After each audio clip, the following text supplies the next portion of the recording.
Okay,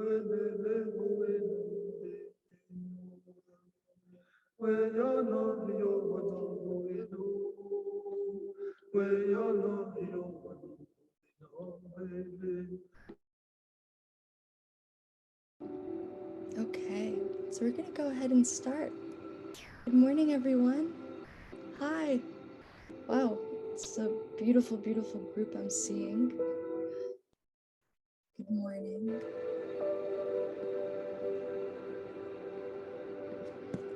I'm just so honored and grateful to be here with you all today. You know, my teachers, they always remind me that space and time are alive. So I thank you for sharing and creating it with me. Thank you for being here.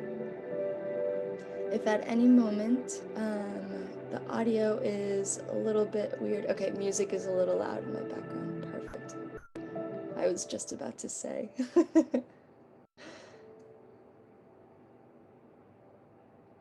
Of course, of course, of course. Yeah, it's my pleasure.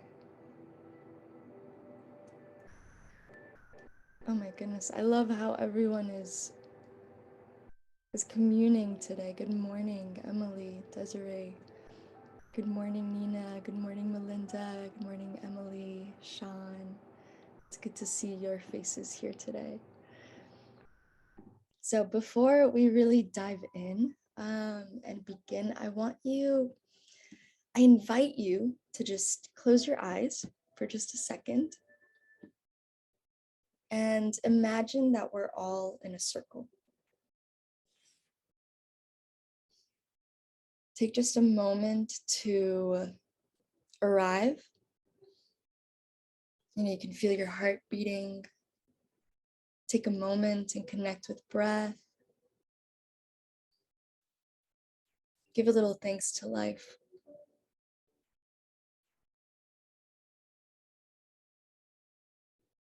And once you feel your heartbeat, once you find it, so you feel a little grounded in today's energy, take a nice deep inhale in through the nose and out through the mouth.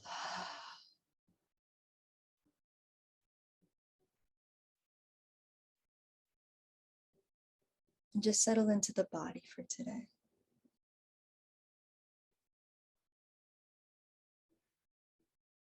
And when you're ready, we can just open our eyes.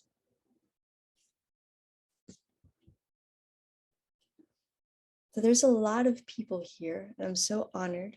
And we usually go around and welcome everyone. And, I know a lot of you are from the death care industry, and I learned so much from you and through opening up this space. So if you'd like to connect after, please let me know. But yeah, I want to dive into the material because I have a lot to share today for some reason. So I want to quickly introduce myself. My name is Mariana Bandera. I'm an anthropologist. I'm an archaeologist, and I've been fascinated in studying the rites of passage from all over the world. Right now, I'm currently undergoing this initiation process of curanderismo from the lineage of pies descalzos. And I facilitate cacao ceremonies from the lineage of the Quiche Mayan. I do a lot of things, but I'm really passionate about facilitating heart-opening moments for people.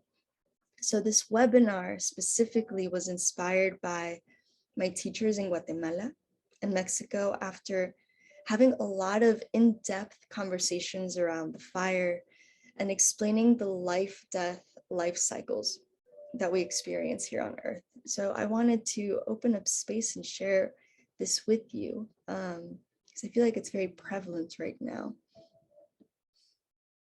So I'm going to share my screen. And let me see if I can.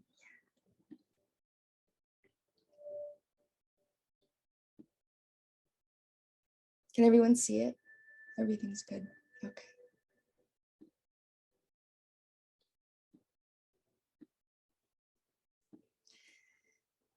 So I just came from Mexico, and one of the last days we had a Wirrárica ceremony. And the Wirráricas are an indigenous group, indigenous people that live in the Sierra Madre Occidental range of Mexico. We were doing a ceremony for the abundance of life, and they were starting a milpa, a sacred cornfield. And corn is the sacred plant in Mesoamerica. It's said that we all come from corn, but in order to give life to this corn, Mother Earth needed the highest vibrational offering. It needed a guardian for this milpa. And so when the sun rose, I witnessed the offering of a baby cow. With tremendous care, my mentors, they prayed, they sang, they blessed, they purified the cow until it took its last breath. The blood of this baby cow was offered on Mother Earth, on our sacred instruments, on the sacred fire, and some was offered to the lake. I'm sharing this because honestly, this rocked me. This completely sideswept me. I mean, in theory and studying cultures, I studied death and birth and ceremonies, different cosmovisions. Like I'm all about it. I dive deeply into it. But this one really took me and just, like a grandma and grabbed me by the ears and sat me down with death. There's a difference between the theory and the incarnation of this. And this is usually something that happens with death. We can all say that we're going to die, but then when it's actually time, it can really rock you. And I mean, to end my story, I was helping in the kitchen cooking this cow for the community to eat. And, I started to like tear up a little bit. And my teacher, she grabbed me and she was like, don't be sad. He's still guarding the corn. He's forever here as long as the sister corn is here. And this is the life-death life cycle that I was telling you about, Mariana. We give life through death in order to receive more life. We shed blood in order to receive more life. Women do it all the time. This is the same portal, so no tears. And it made me reimagine and remold what I thought, had to be sad or unjust, and turned it into the celebration Mexicas have done for millennia. Now, in this webinar, I'm not going to ask you to convert to this thinking, but we will go over blueprints from our ancient guardians of the earth and their cosmovisions of death. And I mean, when I say reimagine, I really want to take that essence of what that means. So I want to first say that we're not appropriating cultures and mimicking or any of that sort. These are just blueprints for us to expand our imagination. I also want to start by saying that these traditions are very much still alive. These cultures we speak about are still here. So I want to first emphasize the most crucial part of this webinar. It's the reimagine part, like I said. We all have, stories and conditions, the dogmas, the societal teachings of what death is and what death is not. And I want you to like do a little exercise. Just remember the first innocent encounter you had with death. It could be a childhood experience. It can be, like for me, like a dead bird, or you killing ants with water bombs, or it can be a family member passing away. It can even be the shock of impermanence. Do you remember what the curiosity felt like of witnessing it for the first time? What the essence of it felt like, el sabor of asking a grown-up, where do we go when we die? I invite you to invite this curiosity, the unknowing, back into the present, that feeling of discovering the unknown, and give it a name. Just welcome it just for today. So before we dive into the blueprints of our earth ancestors, it's pivotal that we also talk about the life and the cosmovisions in order to put a frame or to see it through a lens in order to understand it more deeply. Life and death are mirrored. And we can see this clearly in Western society with like this heavy embalming or like this youth glamorizing society. So based on our time here, we'll cover the three major cultures: the Celtics, the Mexicas, and the Incas.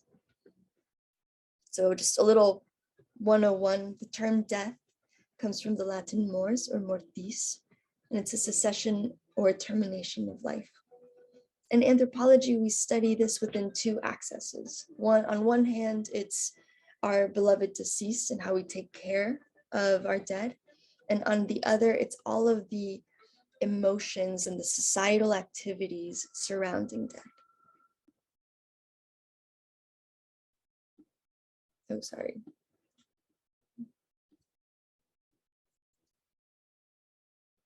Yes, Emily, this PowerPoint will be available. Yeah, just as a heads up, all of this is being recorded. So I'll send it to you after the webinar in a nice little email to wrap it up. Anything I'll say, as well as music and stuff, we'll add it as well. Yeah, sorry, I got distracted with the chat. Thank you for letting me know. So where was I? Yes, so in anthropology, we do study this within two axes, and it's important. Death is a subject that's usually ignored or evaded, denied by, this westernized youth worshiping progress-oriented society. And it's almost as if we assumed death as one or more of a disease that must be almost like conquered. Atul Gawande, I'm just reading his book. I have it here somewhere, but he has this beautiful book called Being Mortal. And this is something that like he says in this book where it's, he's entertaining the thought that in the medical industry, they don't really talk about death as this like natural process. It's more of this phenomenon or this development of a patient that they have to, just save or cure. And, I think with the pandemic and everything, it's the conversation around death has drastically changed, but it's something that it's evolutionizing within the medical field as well. So I'll send that to you guys as well in the email. But the fact is that, I think what he's saying at the core of it is death is inevitable. We will all pass. It's just a matter of time. And death is as much of a part as human existence, of human growth and development as birth. So like my teacher said, life and death are the same portal. And I love this image because I feel it so deeply within my bones. It's the one thing that we can count on, that we can be sure will happen. Death is not a disease to cure or something to even hack. It's this integral part of our lives that gives meaning to our human existence. And I love this quote: it sets a limit on our time in this life, urging us to do something magical with that time, as long as it is ours to use. So this is an activity that I have for you guys. This is the first tarea, or the first homework. I invite you to see death as a new best friend, to anthropomorphize it, to unmask it, give it a name or a persona. My teachers say that death is a testimony for life, as a witness, the only true witness to our experience and our actions. So personally, I see death as a dog that follows me around and a witness to my time here. I've created this relationship with death. I talk to them, I meditate, and they appear sometimes. Sometimes it's a dog, sometimes it's a skeleton woman. But it's a relationship, and it's just like anything. It's just like, relating to water or the elements, sacred elements that give us life: air, fire, which we'll talk about when we go over the Mexica. But it's a relationship that we cultivate. So yeah, I give you guys a little homework. So something we will find as an overarching truth in all cultures is this concept of spirit. In many traditions, the word spirit refers to a life force or this basic energy of being. It's been called, the breath of life. In Hebrew, it's the ruach. In Greek, it's pneuma. In like Latin, it's spiritus. In Sanskrit, prajna. All mean both breath and spirit. My Mayan teachers call it our star. My Mexica teachers say that it is the life force that comes from a greater life force where we all come from. So here I'm showing you the Yucateco Mayan version of the life force. It's called the Hunabku, where all of life is created from, where we all go back to this fountain of life. And if you see closely, it symbolizes duality. The butterflies, the antennas of the butterflies that you see, they symbolize the constant transformation to enlightenment. My Mayan teachers say that we're all stars that are born from this life force, that we're here on Earth as a school to learn, to love, to enjoy, to heal, in order to bring these enlightenments back to this life force, this common consciousness that connects us all. We're spiritual guides living an earthly experience. So this is another exercise that we can do. I think this is a Tibetan and Mayan fusion, but I still love it because the vibration or the frequency is so beautiful. It's the Om Oyom Hunabku Evan Maya Emaho, which means energy of life and movement.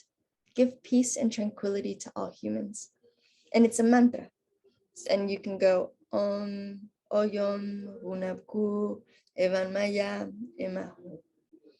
Yom Hunabku Evan Maya Emaho. Oyom Hunabku Evan Maya Emaho. And you can go over it and over it and over it. I'll send this to you guys if you'd like to practice this meditation. Honestly, it's a really beautiful way to call in the heart of the Mayans into your life as well. But yeah, it has a very high vibration as well to give, peace and tranquility to all humans and yourself. Oof, what a better way to start your day. So in the Mexica-Azteca tradition, this energy is a fire that burns within us.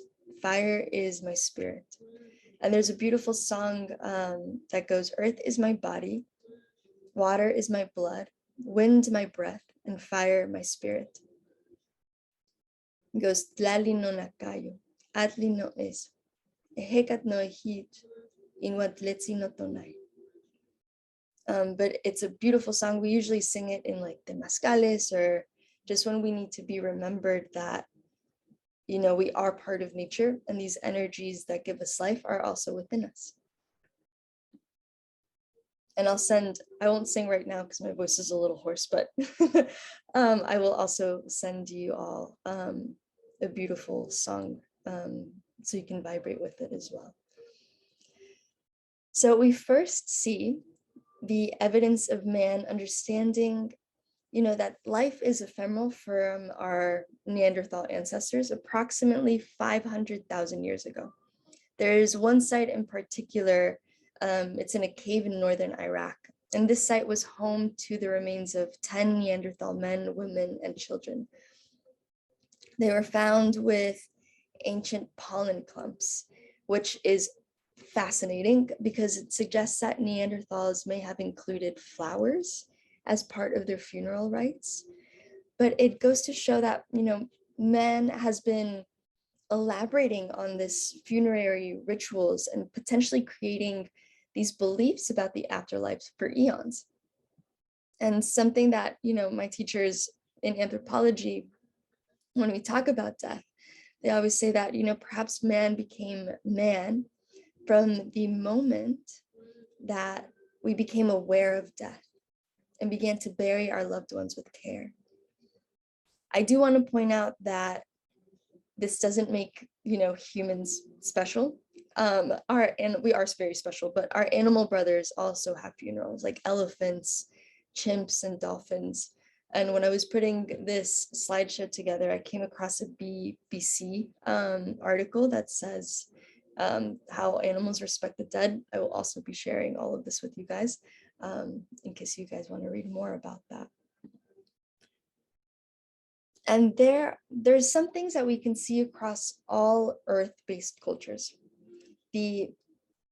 Firstly, that the course of life is not linear. This concept of the world is cyclical. There is an eternal life and birth and rebirth, and they recognize this as the process of life. Number two, people don't feel separated from this process of nature, but a part of it. They are aware of the effects of seasonal changes.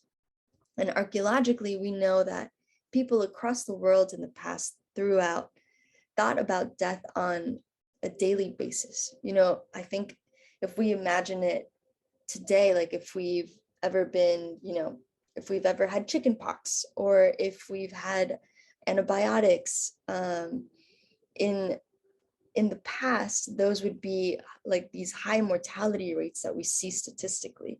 And so death was a conversation. It was an essence that was all encompassing and all around. And I think in our kind of more Western modern culture, whatever you want to call it, you know, we don't see it as much. And so, for example, this pandemic was really kind of a shock to the system again.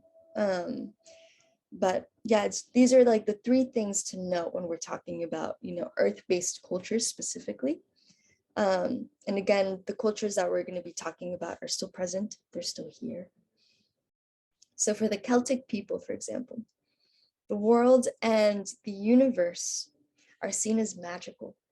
The supernatural coexist with the natural on a daily basis. They form a part of a communication system. These elements of nature, you know, especially trees, rivers, streams, stones, as well as birds and animals, are deeply respected and venerated and form a part of the religious ideas. Archaeologically, their way of living, from what we know specifically from Roman scriptures, is that it was very violent and risky. They were always locked into fights, either in the offensive or defensive of land, and it forced them to think about death again on a daily basis. It's written that they threw themselves into fighting with hardly any protection, some seeking a glorious death in battle. Many times they chose death rather than surrender. So death didn't mean the end. It meant this continuity of earthly life. Death meant the passage from a visible life to an invisible one. It wasn't feared because the soul itself is immortal. And that's something that I think we can take away from our Celtic earthly ancestors, that this idea of having a visible life and transitioning into an invisible one. My teachers say that the world is 90% made of spirit, and that these eyes, these earthly eyes, can't really see everything that there is. And so for the Celtic people, this idea that it's a passage into the invisible plane is something very special. You know, the land of the dead, too, for the Celtic people, wasn't an isolated place. It's not located, you know, underground or in the sky or, you know, in other places separate from this plane, like other cultures express. The dead are always close to the living. So, you know, by Sama, or, you know, now Halloween night specifically, the boundaries between the two worlds come into contact. This entrances or passages into the immortal world could be found in caves, in lakes, in forests, and especially in prehistoric dolmens, which I'm showing you in this picture as well. The world of the dead have specialized deities like Vallejo, the wolf god, who's in charge of guiding dead warriors into the underworld. We have the guide of the soul like Nabia and Athena, who rule the underworld. So death is not the end. since they hope to be guided into the other world. Death was a start to another voyage, as if they were immortal in some ways. This transition to death was just as important as life itself, something to be prepared for and not feared. They were and are still certain that death is not the end, but another stage of life, a rite of passage into the invisible one that kept communicating with the visible one.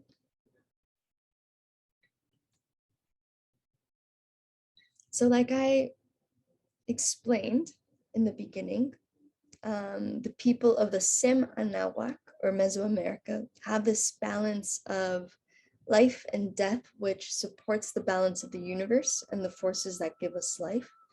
Like I said, water, earth, fire, air, all have this intricate balance. These energies have to be fed and taken care of. They have to be venerated.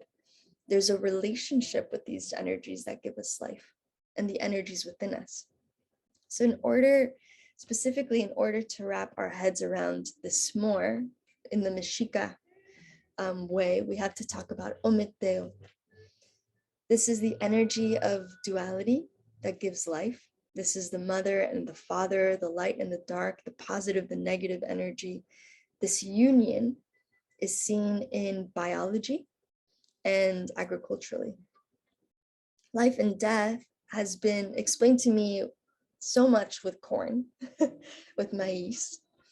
Life is a plant, and death is the seed that is again planted underground in the darkness of Mother Earth. It's a process and a cycle.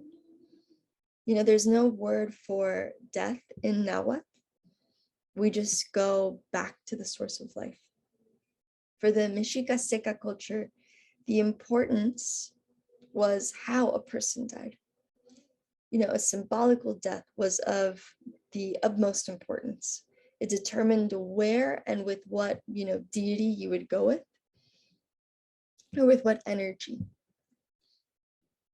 There's no, when we talk about gods, which sometimes in archaeology or anthropology, we talk about these deities or these energies as gods. They're not gods. They're just energies and life forces that are within us and that are also around us and surround us.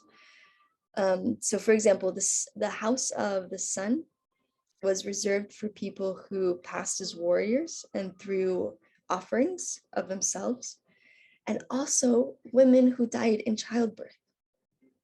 This is an offering of their own life to give birth to a new being. These warriors, including women, became companions of the sun, or Huitzilopochtli, and after 4 years, these spirits are transformed into hummingbirds. Isn't that beautiful?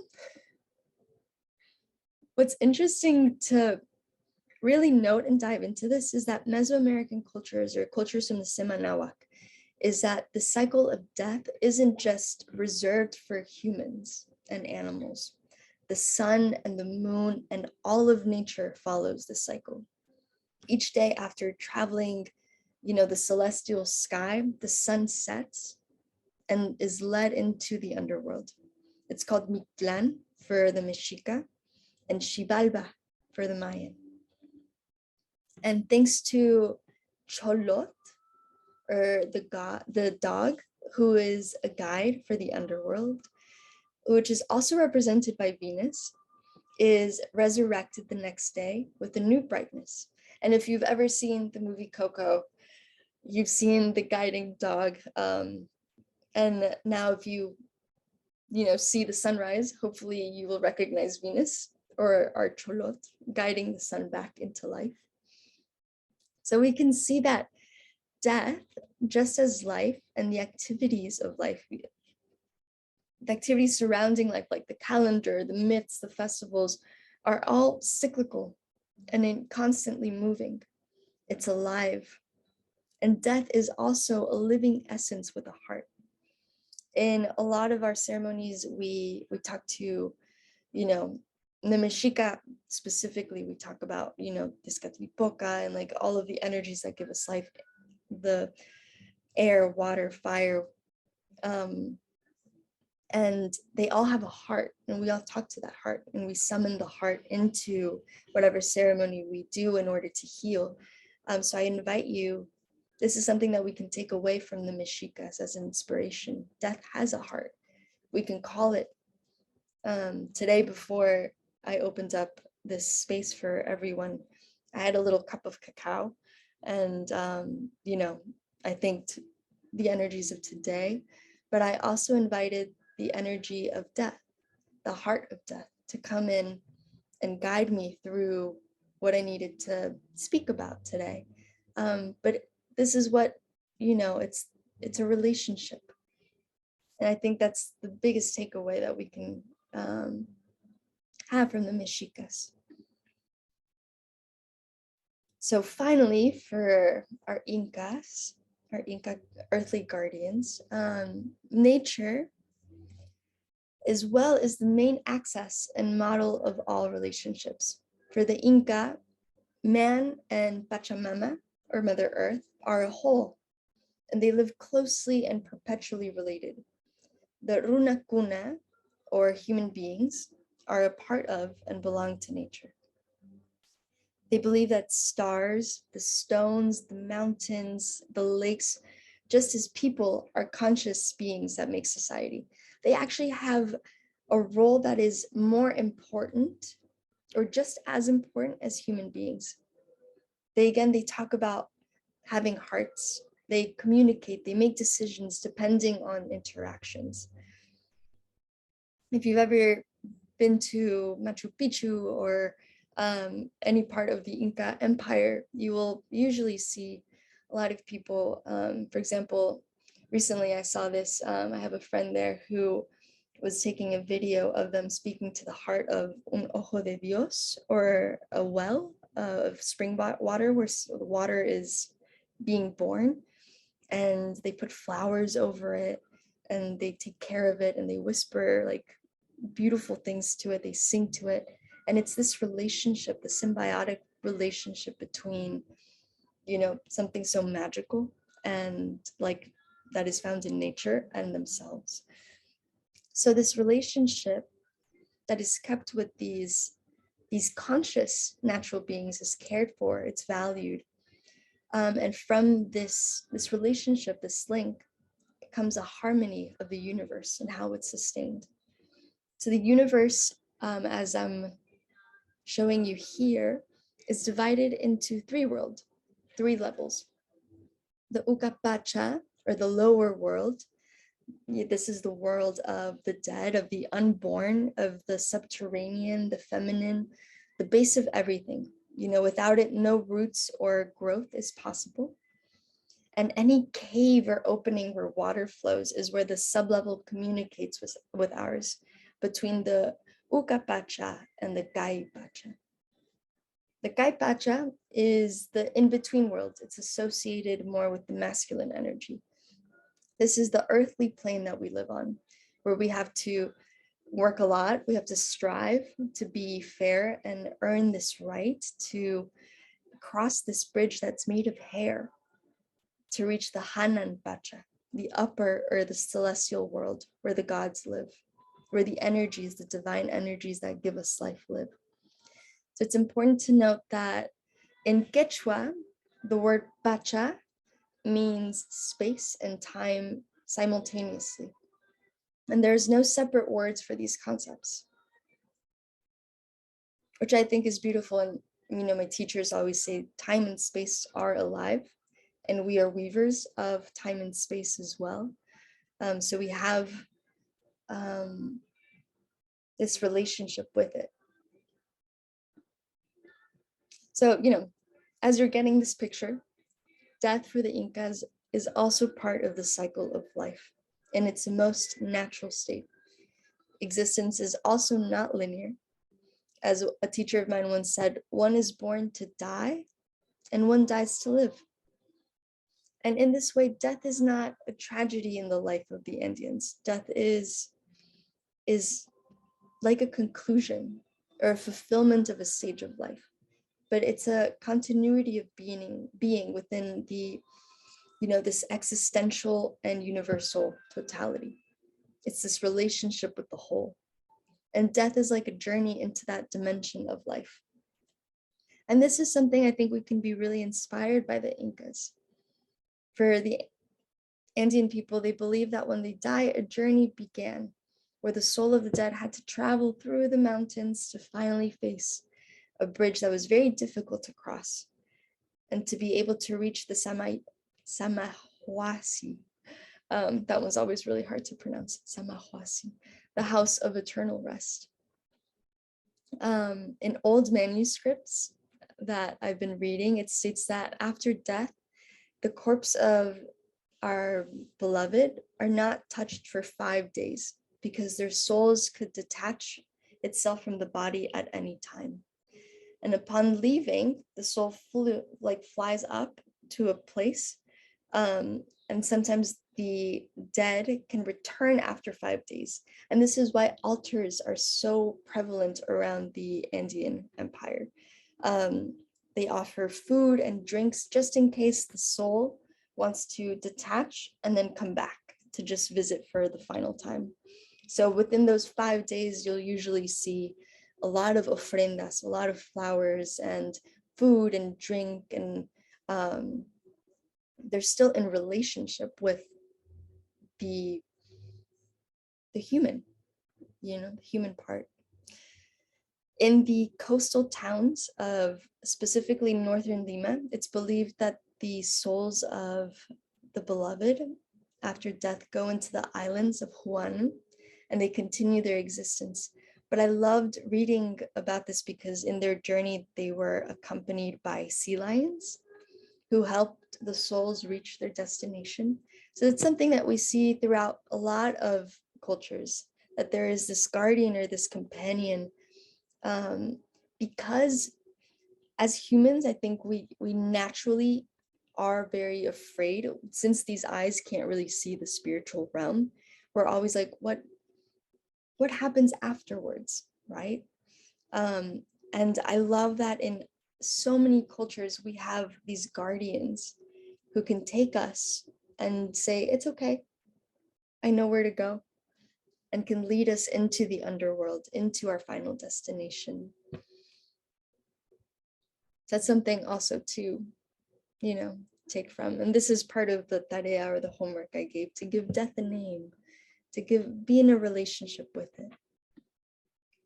So I know that this was a lot to take in, and we're probably all here in the, academic, the cerebral part. But remember that, all of this is a blueprint for us to understand that we can reimagine our relationship with death and therefore life, because they're mirrored. So I do want to take just a moment to point out that all of these ancient traditions of this world have a deep relationship to nature, because we are a mirror to the natural world as well. Like my teachers say, that we're spiritual guides living an earthly experience. And that, again, 90% of the world is actually spiritual, but we just can't see it with these eyes. So we can reimagine anything to better align humanity for ourselves and for our next generations. So what I invite you to do is imagine what your own cosmovision to death and life is. And intuitively, things start to change. Because mirrored, we can have a clearer answer on our death and even death cycles within life. So if you're at all interested in diving deeper into any of this, we'll actually be opening up a cohort October 1st that will go into the Day of the Dead, into Sama, into Halloween. It's going to be beautiful. We'll talk about how to do altars and just continuously have this in-depth relationship with death. So because we're all here, I'm going to stop sharing my screen for just a second.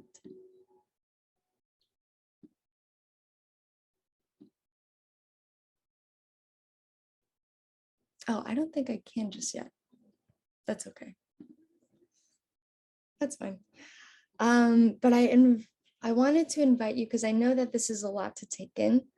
but to do a quick meditation in order to really integrate it into, our system and our heart. Bring it from here all the way just down to here, because I know this was a lot. So if you guys feel comfortable at all,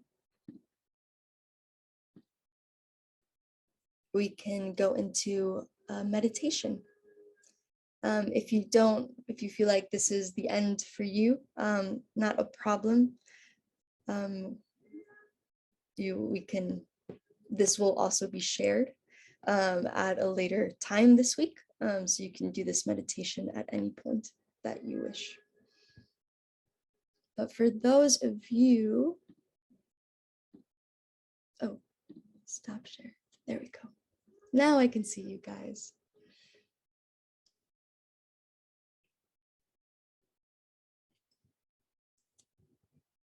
So for those of you who want to go ahead and do this meditation, I invite you to shut off your screen if you'd like, or get into a comfortable position.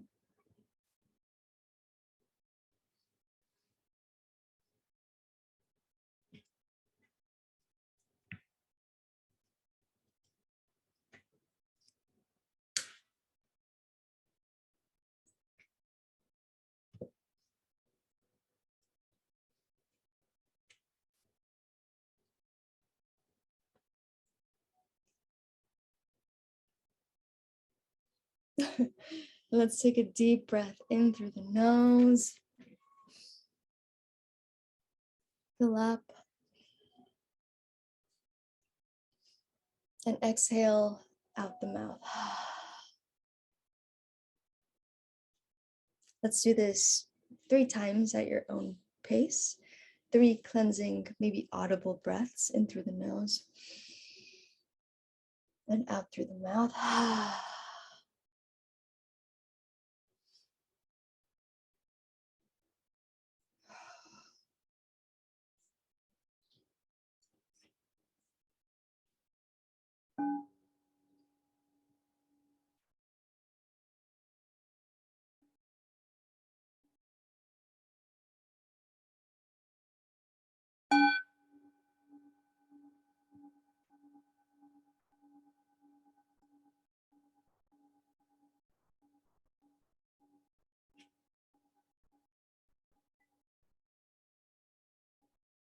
With your 2 hands,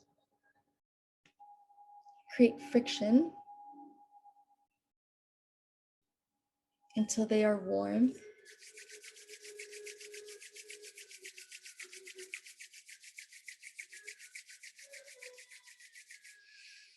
And place them over your heart.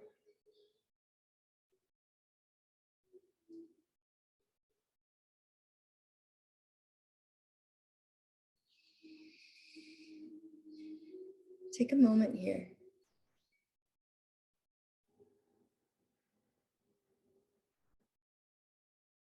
And feel your heartbeat. Say hello to your heart. Take a moment to connect to the life force within you. A la vida, to life.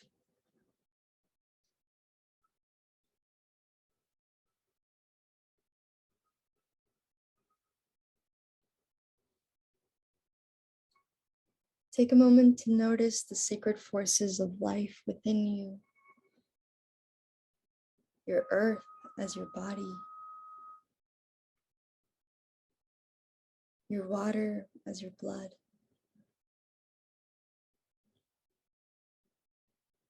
Your air as your breath.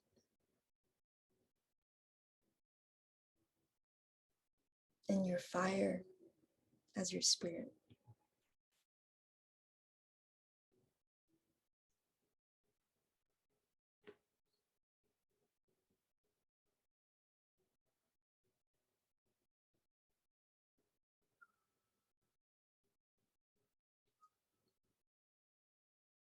When you're ready, place your hands in a comfortable position. And gently relax your breathing. Drop the shoulders. Relax your face muscles.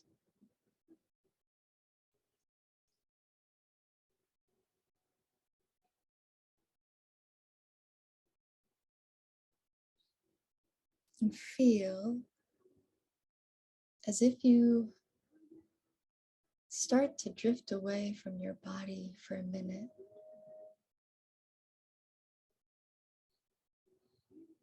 And become lighter and lighter and lighter.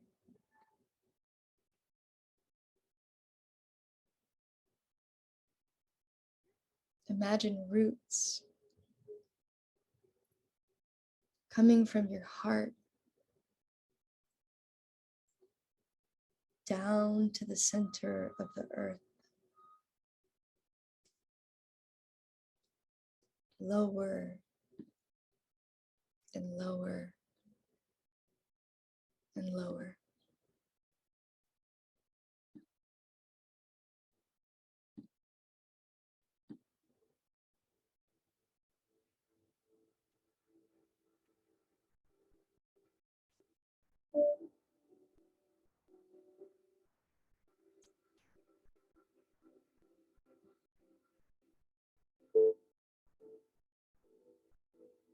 It is dark.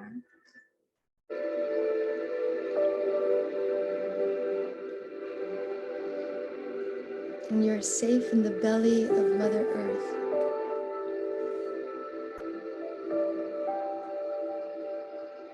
Where seeds come for a new life.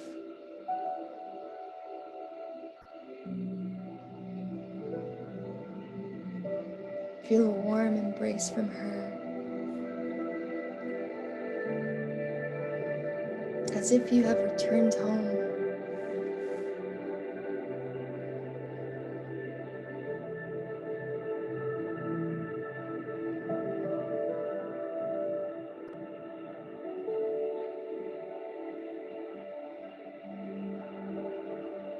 Bienvenida a casa, welcome home.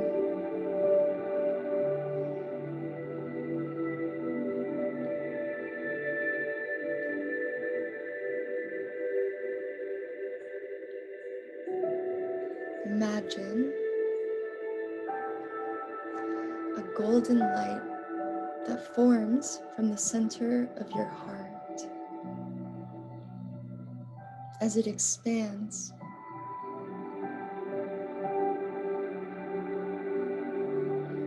and expands,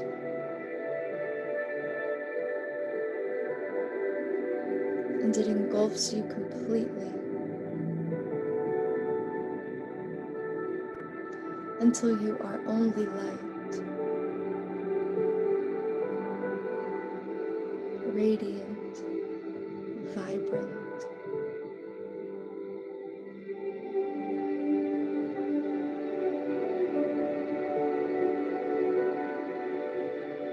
Feel the lightness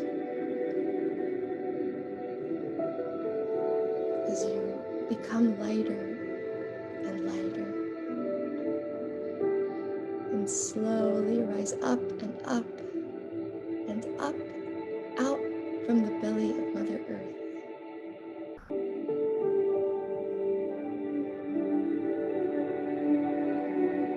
Keep rising into the sky,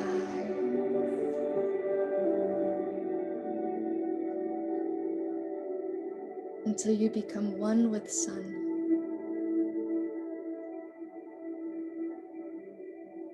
Father, Son, feel yourself coming home.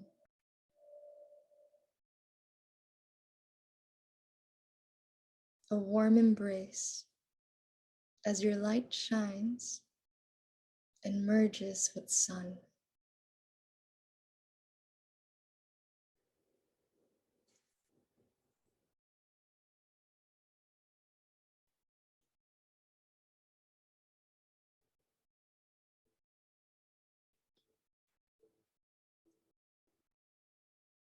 Feel the expansion of golden light from within.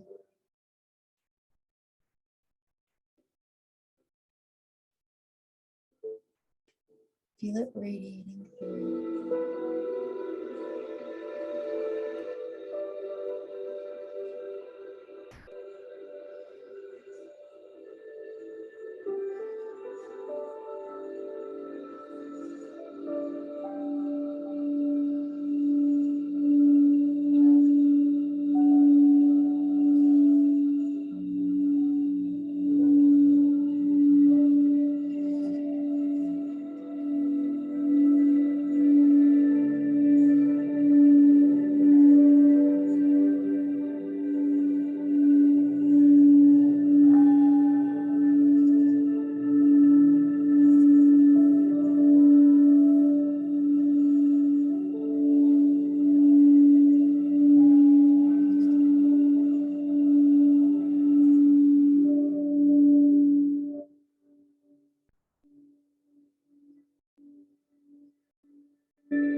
When you are ready,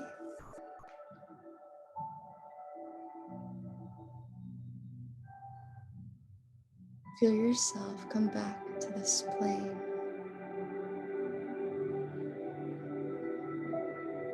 This light back into your body. But before you come back completely, I invite you to imagine that someone was with you.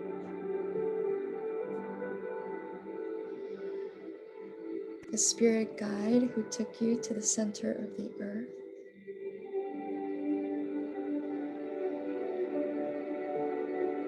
What do they look like?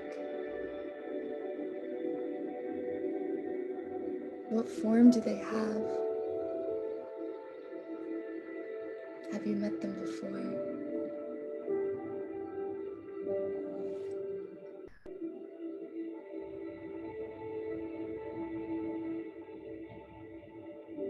If they have appeared clearly, present yourself to them, for they are your underworld guides. They are here for you when you need them. A witness to your life, a guide to your death, and a guide to your life.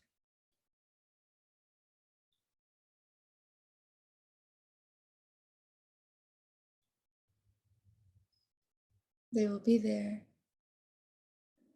This is the first step of presenting and relating.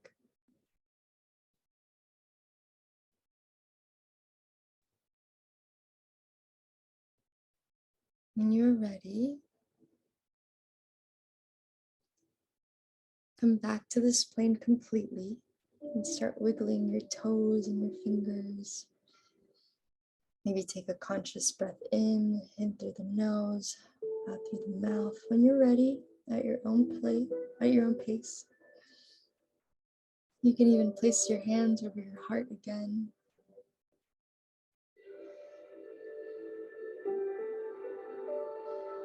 And just ground here for just a moment again.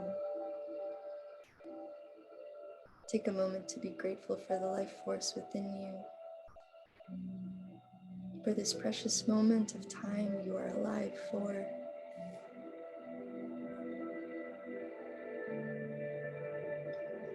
Take a moment to thank the sacred forces of life within. Your earth as your body, your water as your blood, your air as your breath, and your fire, your spirit.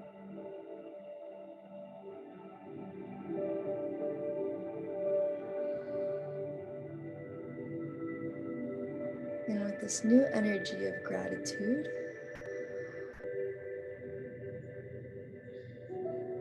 this new energy of a guide,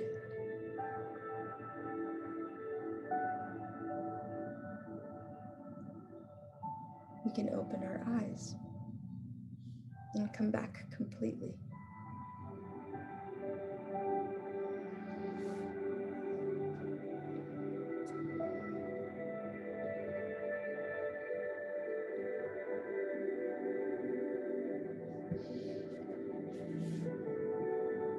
Hi.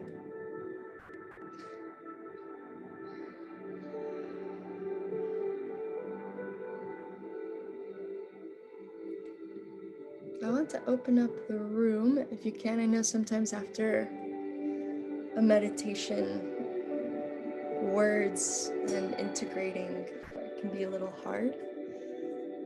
If that's the case for you, just come back to body. You can tap and integrate and do these butterfly taps. Just softly do one and that's the other one. Oh, yes. Sorry, the music on my end seems so nice. And then, but yeah, totally get it.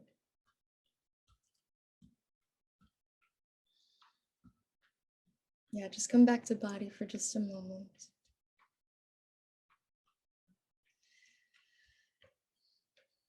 And I know this was a lot of academic stuff and then kind of a deeper meditation.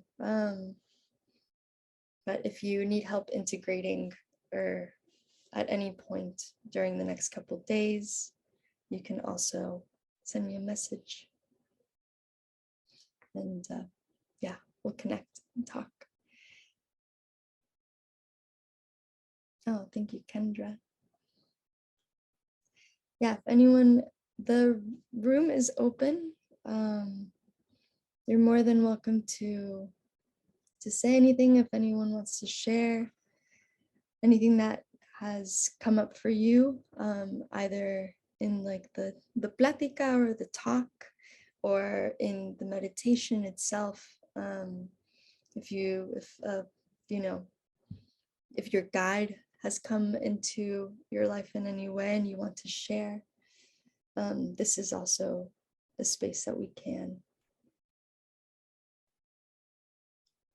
Gratitude to be here. Gratitude.